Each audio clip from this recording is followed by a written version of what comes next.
A jornada de uma única pessoa pode de fato mudar o mundo. Hoje a gente vai mergulhar na história de Abrão, um homem cuja fé foi testada de maneiras, assim, extraordinárias.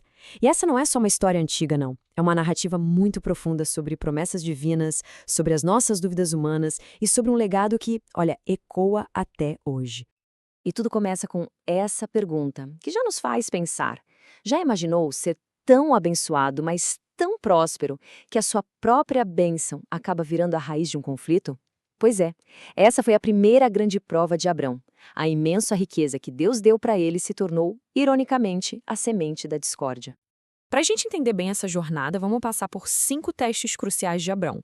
A gente começa com um conflito que nasceu da fartura, depois vamos ver como uma escolha talvez um pouco egoísta levou ao perigo, vamos marchar para uma batalha que parecia impossível, testemunhar um encontro que testa a integridade e, por fim, chegar no coração da fé, uma aliança sagrada. Cada passo vai nos revelar um pouco mais sobre essa relação dele com Deus. Ok, então vamos lá. A nossa história começa com Abrão e seu sobrinho Ló voltando do Egito. E eles não voltam de mãos abanando, não. Eles estão incrivelmente ricos. Ricos em gado, em prata, em ouro. Só que toda essa prosperidade acaba trazendo um desafio que ninguém esperava. O problema era bem simples e direto. A terra não aguentava mais o peso de tanta riqueza. Os rebanhos de Abrão e de Ló eram tão grandes que os pastores deles começaram a brigar. Brigar por um poço de água, por um pedaço de pasto. A bênção da abundância estava se tornando um motivo de briga. E é aqui que a gente vê algo realmente notável sobre o caráter de Abrão. Em vez de usar a autoridade dele, de ser o patriarca, o mais velho, ele busca a paz. Ele vira para o Ló, o mais novo, e oferece a primeira escolha da terra. Isso mostra uma generosidade incrível, sabe? Ele colocou a harmonia da família acima de qualquer ganho pessoal.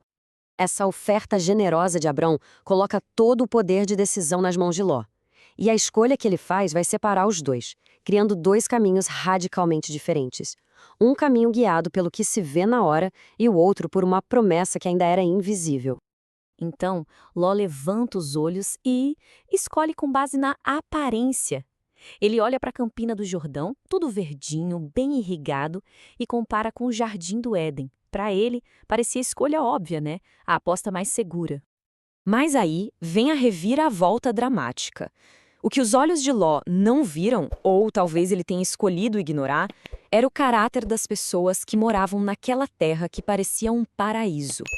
Ele foi armando suas tendas na direção de Sodoma, um lugar de profunda maldade espiritual.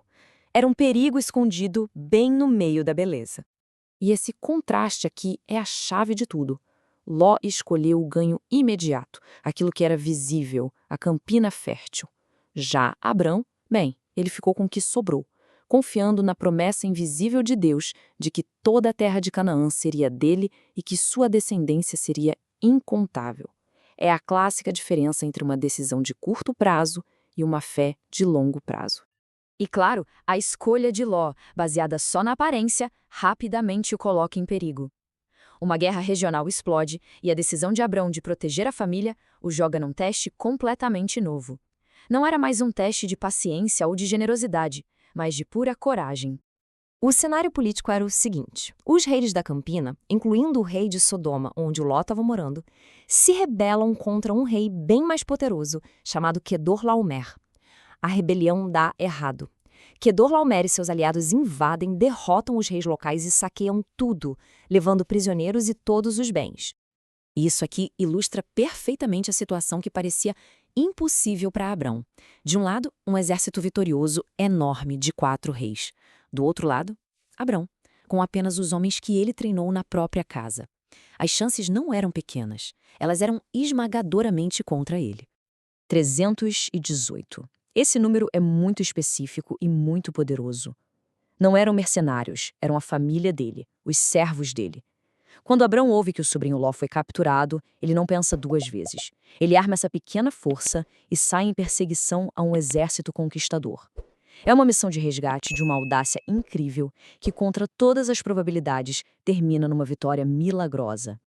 Depois dessa vitória espetacular, Abrão encara um teste completamente diferente. Não mais no campo de batalha, mas um teste moral, de integridade.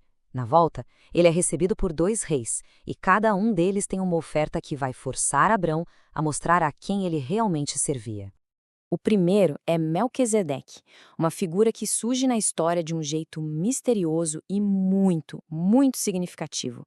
Ele é rei e, ao mesmo tempo, sacerdote do Deus Altíssimo, algo inédito. Ele não chega com exigências, mas com provisão, pão e vinho, e com uma bênção que muda toda a perspectiva. A bênção de Melquisedeque é crucial. Ele imediatamente dá o crédito da vitória de Abrão a Deus. Ele diz a Abrão, na frente de todo mundo, que o sucesso dele não veio da sua própria força, mas foi um presente do Deus Altíssimo.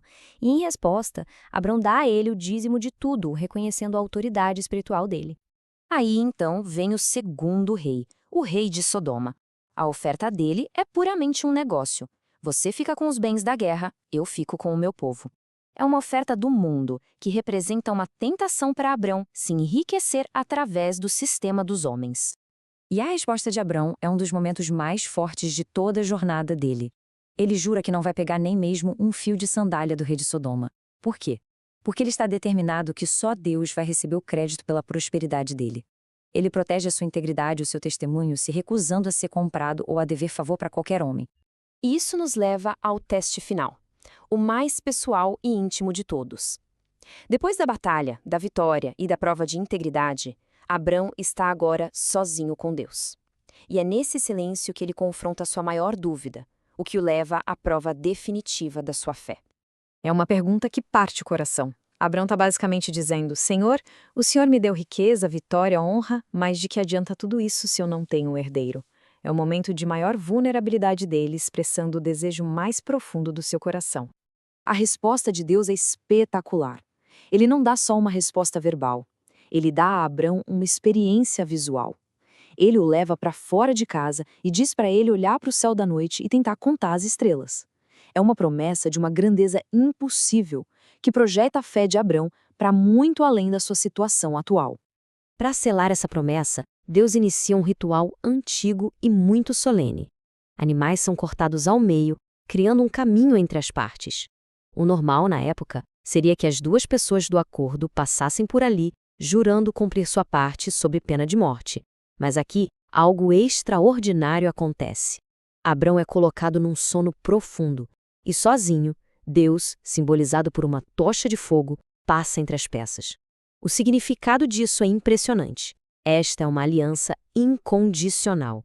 Deus está dizendo: a responsabilidade de cumprir esta promessa é inteiramente minha.